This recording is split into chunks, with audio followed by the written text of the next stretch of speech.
here we are again. The other early episode of Pokémon Chronicles is sort of light, but still immensely flawed, as I'm about to get into. It's a similar situation last time, but a different way of manifesting. So, let's open up Cerulean Blues and get to it.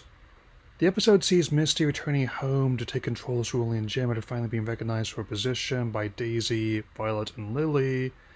However, complications soon arise in her role as Jim is facing investigation by Pokemon Inspection Agency, which is seized upon by the miserable Pokemon brothers Kim, Kai, and Kale, who is about as ineffectual as the Mooninites.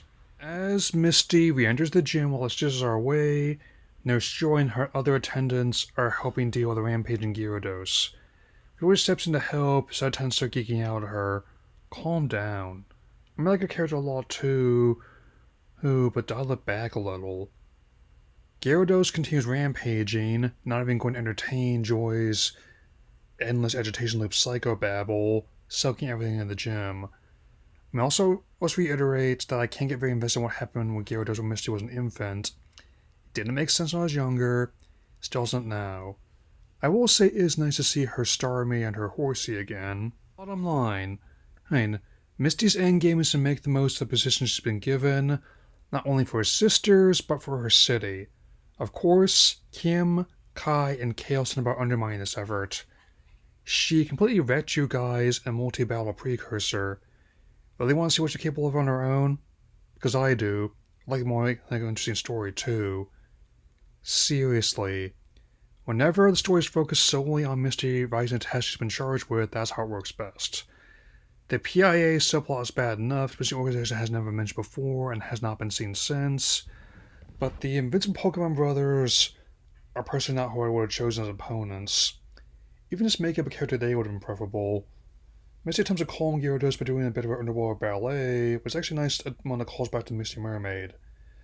Not sure why she didn't have a rebreather on this time, though. It's so a bit in manufactured drama can occur so Kim, Kai, and Kale can seize on it. This is another episode that has a good idea for a plot, but don't focus on that idea instead of drown excess fluff.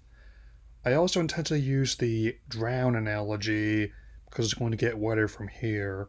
That said, one scene that does kind of work is a bit in her mind's eye with Ash and Brock, which encourages her to keep going.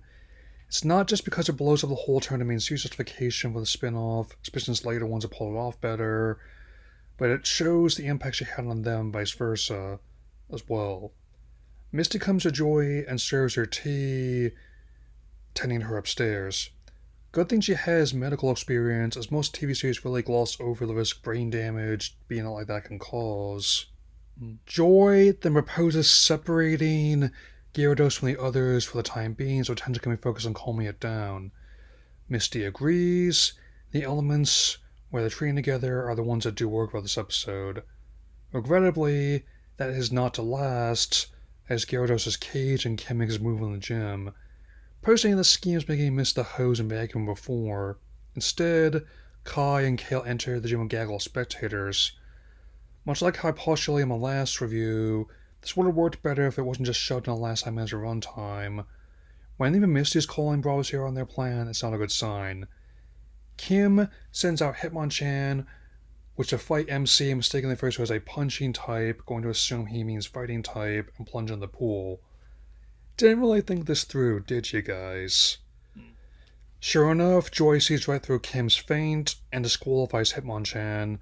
This leads to another problem with this episode, and I've been prepared for it. Misty sends out her Corsola next, and Kim follows up with Tentacruel. However, Kai and Kale attempt to send 2-1 into the pool, which Joy calls him out on. When Kim slides up in the loophole, Misty calls on him to face her alone.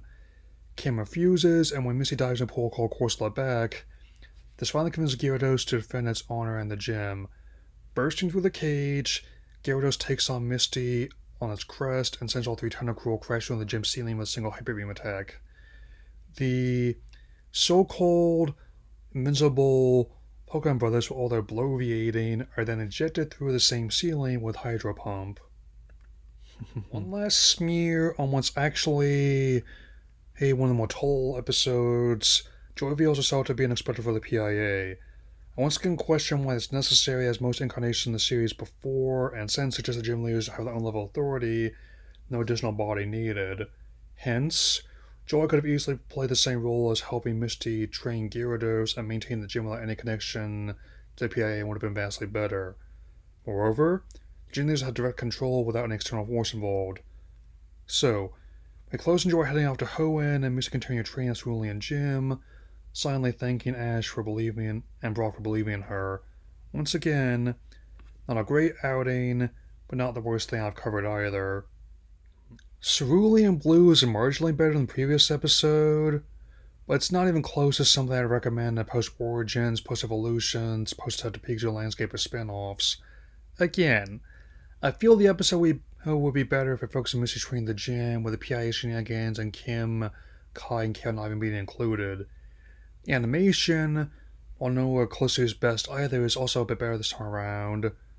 I think there was at least more effort put in the spin-off near the beginning. If the series had improved from here rather than getting worse, I might be taking a different approach to it than I am now. Post-review follow-up. Most annoying characters of the episode go to Invincible Hogan Brothers.